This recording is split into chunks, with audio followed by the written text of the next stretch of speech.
이렇게 추운 겨울에 거리에 나와서 억울한 피해를 설명을 하고 구리시의 조속한 시정 명령을 촉구하는 집회를 하시게 해서 매우 송구스럽습니다. 우선 인사드리겠습니다.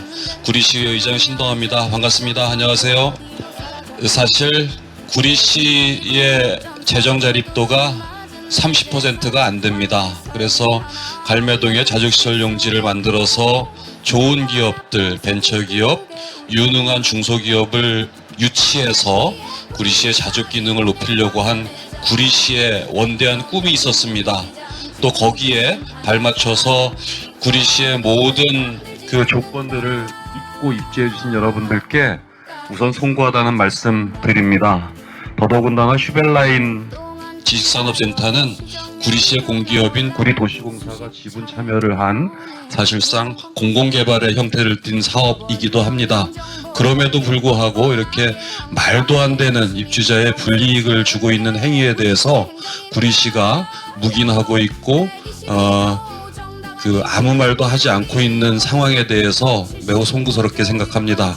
몇 가지만 말씀드리겠습니다. 우선 공장으로 등록을 하려면 공장에 맞는 시스템을 갖춰야 되고 또 각종 환기 시스템도 갖춰야 되고 여러 가지 조건을 맞춰야 됩니다. 그런데 지금 안타깝게도 슈벨라인에 들어와서 공장을 운영하기 위해서 들어오신 분들이 공장 등록을 하고 근로자들을 채용하면 당장 근로기준법 위반이 됩니다.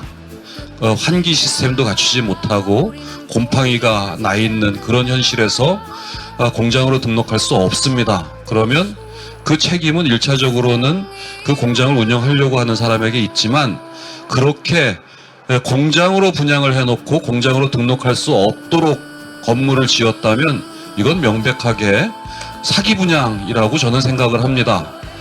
그런 점에서 저는 구리시의 이번 12월 8일 날 구리시 시장님을 상대로 하는 시정질문 답변 과정에서 갈매동에 사시는 구리시 의원인 정은철 의원님을 통해서 여러 가지 시정질문 답변을 했고요. 사실은 공장으로 등록할 수 없는 공장을 분양을 했다면 이건 누군가가 책임을 져야 되지 않겠습니까? 그래서 과연 두 가지 관점입니다. 과연 처음부터 설계 당시서부터 전혀 공장 등록 기준을 갖추지 못한 것으로 설계가 되었어도 책임을 져야 될 것이고 만약에 누군가에 의해서 설계 변경이 되어서 중간에 이런 공조 시스템이 누락이 된 채로 분양이 되었다면 이것 역시 분명히 진실규명을 해야 된다고 생각합니다. 그래서 정보 공개를 요구하는 것이고 그런 정보 공개를 법원에서 인정을 했음에도 불구하고 즉각적으로 자료를 제공하지 못하고 항소를 해서 더 자료 제출을 지연시킨 것에 대해서 우리 여러분들께서 분노하고 있는 것 잘 알고 있습니다. 앞으로 의회에서도 이번 시정질문 답변 과정에서 담당 국장이 언제든지 재판부의 판결이 있다면 즉시 자료 제공하겠다는 답변을 했기 때문에 이것을 재판부에 제출하면 즉시 관련 자료를 시가 제출할 수 있도록 독촉을 할 생각입니다. 그리고 또 하나 사실은 가서 보니까 이미 많은 문제들이 있는데 이것은 이미 법으로 판정받기 전에 시가 알아서 시정명령을 했어야 됩니다. 그럼에도 불구하고 시에서 왠지 갈매 PVF를 두둔하는 것 같은 인상을 주는 각종 다양한 자료 제공도 거부하고 있고 또 시정명령도 하지 않은 부분에 대해서 의회에서는 각별히 유념해서 보고 있고 의회가 여러 의원님들과 함께 협력해서 여러분들의 재산권 보호를 위해서 노력하겠다는 약속 드리겠습니다. 그리고 마지막으로 구리시의 자족 기능을 강화하기 위해서는 들어와 계신 분들이 앞으로 사업에 성공을 하셔야 됩니다. 그러기 위해서는 고양시와 마찬가지로 구리시에서도 벤처기업 육성 촉진지구로 지정될 수 있도록 각별히 노력하겠다는 약속 드리겠습니다. 추운 날씨에 정말 이제 멀지 않았습니다. 긴 터널이 있으면 터널을 빠져나가면 밝은 빛이 있듯이 여러분들의 가열찬 투쟁이 반드시 성공해서 여러분들의 잃어버렸던 재산권을 되찾고 갈매지식산업센터가 성공할 수 있도록 늘 함께하겠습니다. 고맙습니다. 그래도 기왕 이렇게 차디찬 길거리에 나왔으니까 조금은 그래도 반가운 소식을 하나 말씀드리고 지나가는 게 좋겠다 싶고요. 우선 안전걸 소장님께서 여기 함께 오셔서 우리 피해자 여러분들께 큰 힘을 주신 데 대해서 다시 한번 뜨거운 박수 한번 부탁드리겠습니다. 네.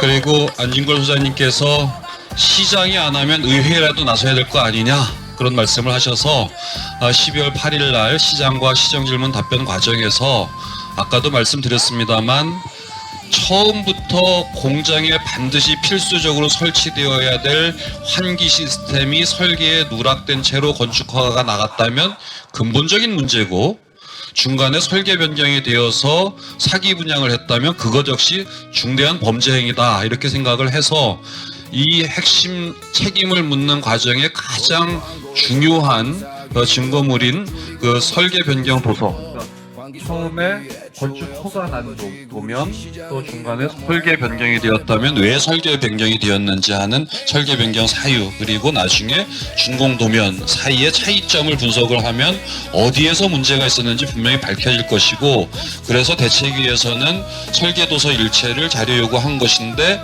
그것을 구리시가 묵인하고 방조하고 있었습니다. 그 부분에 대해서 12월 8일 구리시의회 본회의장에서 담당 국장이 우리는 당연히 건축과에 이 관련한 자료를 다 준비해 놨습니다라고 답변을 했고, 법원에서 자료 제출 명령이 떨어지면 즉시 제출하겠다고 본회의장에서 답변을 했기 때문에 이것을 본회의장 속기록은 충분히 법원의 증거물로 채택될 수 있습니다. 그래서 오늘 제가 아침에 의사팀장으로 하여금 그 회의록을 이미 확보해 놨기 때문에 대책위에서 저에게 정식으로 공문으로 자료 요구를 하시면 12월 8일 본회의장에서 있었던 시정질문 답변서를 회의록으로 공문서로 제출해 드리겠다는 약속 드리겠습니다.